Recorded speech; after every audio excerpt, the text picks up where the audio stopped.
बिस्मिल्लाहिर्रहमानिर्रहीम। अस्सलाम वालेकुम। 9th class Paragon school system की तरफ से केमिस्ट्री के अगले लेक्चर के साथ जो है वो हाज़िर हूँ। तो आज के इस लेक्चर में हम लोग पढ़ेंगे एब्सोल्यूट टेम्परेचर स्केल, मादा की तबई हालतें और इंटरमालिकुलर फोर्सेस का किरदार। जी जनाब, एब्सोल्यूट टेम्परेचर स्केल बड़े मज़े का कॉन्सेप्ट है। बस एक बात आपने ज़रा सोचनी है, चार्ल्स लॉ आपने पढ़ा, उसमें हम लोगों ने क्या डिस्कस किया कि अगर हम लोग प्रेशर को कांस्टेंट रखें तो गैस का वॉल्यूम और टेम्परेचर एक दूसरे के डायरेक्टली प्रोपोर्शनल होते हैं। इस बात का मतलब क्या है? इस बात का मतलब ये है कि अगर आप गैस का टेम्परेचर बढ़ाते हैं तो वॉल्यूम बढ़ता है, आप टेम्परेचर और बढ़ाएंगे तो वॉल्यूम और बढ़ेगा। चलें अब ज़रा उल्टी सिमत में सोचते हैं। अगर आप टेम्परेचर कम करेंगे तो क्या होगा? वॉल्यूम कम होगा। अगर आप टेम्परेचर मज़ीद कम कर दें तो वॉल्यूम मज़ीद कम हो जाएगा। अच्छा, अब ऐसे है कि आप टेम्परेचर कम करते जाएं करते जाएं करते जाएं तो वॉल्यूम भी कम होता जाएगा। तो जो चीज़ कम होती जाए तो उसने कभी ना कभी तो ज़ीरो होना है। अगर गैस आइडियल हो और आप गैस का टेम्परेचर कम करते जाएं तो एक मखसूस टेम्परेचर आता है जिसे जो होता है -273.15 डिग्री सेंटीग्रेड या 0 केल्विन। ये वो टेम्परेचर है जिस पे गैस का वॉल्यूम ज़ीरो हो जाना चाहिए, तो इसे हम कहते हैं एब्सोल्यूट ज़ीरो। एब्सोल्यूट ज़ीरो वो टेम्परेचर है जिस पर किसी आइडियल गैस का वॉल्यूम क्या हो जाए? ज़ीरो हो जाए। लेकिन आपको पता है कि वॉल्यूम कभी भी ज़ीरो नहीं होता। तो कैसी अजीब सी बात लगती है। देखिए, इस बात में बिल्कुल कोई भी चीज़ ऐसी नहीं है कि जो मज़े का खेज़ लगे। ये जो टेम्परेचर है -273.15, ये टेम्परेचर आप गैसी हालत में कभी भी हासिल नहीं कर सकते। ये फ़र्ज़ी टेम्परेचर है, क्योंकि जब आप किसी भी गैस का टेम्परेचर कम करते जाएंगे तो उसके मालिक्यूल एक दूसरे के पास पास आते जाएंगे, उनके दरमियान इंटरमालिकुलर फोर्सेस बन जाएंगी, पैदा हो जाएंगी, ज़्यादा हो जाएंगी, और इस टेम्परेचर तक पहुँचते पहुँचते गैस गैस नहीं रहती बल्कि वो लिक्विड में बदल जाती है। इसलिए हम लोग कहते हैं कि ये जो एब्सोल्यूट ज़ीरो टेम्परेचर है ये कभी भी हासिल नहीं किया जा सकता गैसी हालत में। गैसी हालत में इस टेम्परेचर को हासिल करना नामुमकिन है। तो लॉर्ड कैल्विन ने ये स्केल दरियाफ्त किया था, तारफ़ करवाया, तो इसलिए इसे हम कैल्विन स्केल कहते हैं, उनके नाम पे इसका नाम रखा गया है। मैं आप सारी बात को, और इसका जो जन्म है इस स्केल का वो चार्ल्स लॉ से हुआ है। देखें, अगर आप टेम्परेचर कम करेंगे तो वॉल्यूम कम होगा और एक वक्त ऐसा आएगा कि वॉल्यूम ज़ीरो हो जाएगा, लेकिन ऐसा पॉसिबल नहीं है। तो एब्सोल्यूट ज़ीरो की क्या डेफिनेशन बनती है?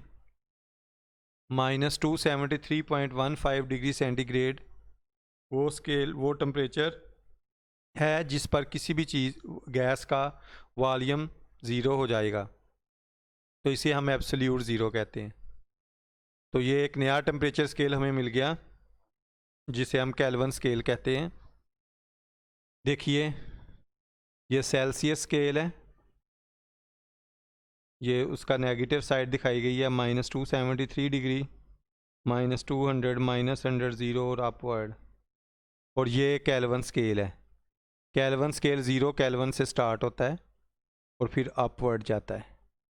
तो ये दोनों स्केल बराबर हैं क्योंकि दोनों की डिग्रियां एक जैसी हैं। तो केल्विन स्केल को हम सेल्सियस स्केल में और सेल्सियस स्केल को केल्विन स्केल में बदल सकते हैं। अगर आपको सेल्सियस स्केल में टेम्परेचर दिया गया हो, उसमें 273 ऐड करें तो वो केल्विन स्केल में आ जाएगा। और अगर केल्विन स्केल में दिया गया हो तो 273 माइनस करें, क्योंकि इनमें 273 का डिफरेंस है। और इसमें एक और मज़े की बात यह है कि हम जितनी भी साइंटिफिक कैलकुलेशंस करते हैं उनमें हम केल्विन स्केल जो है वो इस्तेमाल करते हैं।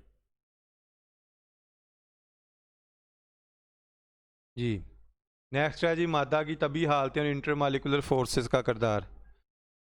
इंटरमालिकुलर फोर्सेस क्या होती हैं? वो फोर्सेस जो मालिक्यूल्स के दरमियान होती हैं वो इंटरमालिकुलर फोर्सेस कहलाती हैं। मालिक्यूल्स के दरमियान पाए जाने वाली फोर्सेस। इंटरमालिकुलर फोर्सेस मादे की तभी हालतों का डिसाइड करती हैं। मादे की आपको पता है 3 तभी हालतें हैं जो आम टेम्परेचर पे एग्जिस्ट करती हैं, और वो हैं सॉलिड, लिक्विड और गैस। चलें जी हम गैस से शुरू करते हैं। आपको पता है कि गैस के मालिक्यूल्स के दरमियान इंटरमालिकुलर फोर्सेस ना होने के बराबर होती हैं, इसलिए गैस के मालिक्यूल आज़ादाना हरकत करते रहते हैं। तो अब अगर आप गैस को दबाएंगे या उसका टेम्परेचर कम करें तो गैस के मालिक्यूल एक दूसरे के पास पास आते जाएंगे और उनके दरमियान इंटरमालिकुलर फोर्सेस ज़्यादा हो जाएंगी, और जब वो प्रोमिनेंट होंगी तो गैस लिक्विड में बदल जाएगी। मतलब ये है कि लिक्विड में मालिक्यूल्स के दरमियान आपको पता है खाली जगह नहीं होती और इंटरमालिकुलर फोर्सेस गैस की निस्बत ज़्यादा होती हैं। अगर आप किसी लिक्विड को अब और मज़ीद उसका टेम्परेचर कम करें और दबाएं तो क्या होगा? मालिक्यूल्स के दरमियान इंटरमालिकुलर फोर्सेस मज़ीद स्ट्रॉन्ग हो जाएंगी और वो चीज़ क्या बन जाएगी? सॉलिड, ठोस। तो इसमें देखें कि इंटरमालिकुलर फोर्सेस जो हैं वो मादे की तभी हालतों का डिसाइड कर रही हैं। गैसेस में इंटरमालिकुलर फोर्सेस ना होने के बराबर होती हैं। जो लिक्विड्स हैं उनमें इंटरमालिकुलर फोर्सेस गैसेस की निस्बत ज़्यादा होती हैं और सॉलिड में इंतहाई ज़्यादा होती हैं।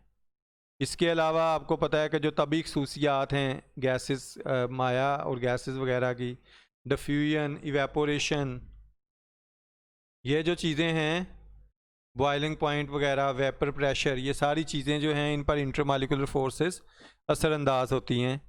ये जो आपको डायग्राम्स नज़र आ रही हैं ये सारी सिचुएशन पूरी स्टोरी को क्लियर कर रही हैं। देखें जो फिगर ए है उसमें गैस के मालिक्यूल्स हैं जो एक दूसरे से फासले पर हैं, उनमें इंटरमालिकुलर फोर्सेस ना होने के बराबर हैं। बी वाले में देखें लिक्विड के मालिक्यूल्स हैं जो एक दूसरे के करीब करीब हैं, उनके दरमियान खाली जगह नहीं है, इनमें इंटरमालिकुलर फोर्सेस स्ट्रांग हो गई। और ठोस में मालिक्यूल स्ट्रांगली पैक हुए होते हैं तो ठोस में इंटरमालिकुलर फोर्सेस बहुत ज़्यादा होती हैं। तो इससे नतीजा ये निकला कि जो इंटरमालिकुलर फोर्सेस हैं, जो मालिक्यूल्स के दरमियान पाए जाने वाली फोर्सेस हैं, वो ना सिर्फ मादे की तबई हालतों पर असरअंदाज होती हैं, मादे की तबई हालतों पर असरअंदाज होती हैं, बल्कि जो खसूसियात हैं, vapour pressure, boiling point, diffusion वगैरह, इन चीज़ों पर भी असरअंदाज होती हैं। इसके साथ ही हमारा जी आज का लेक्चर फिनिश हुआ। अल्लाह हाफिज़।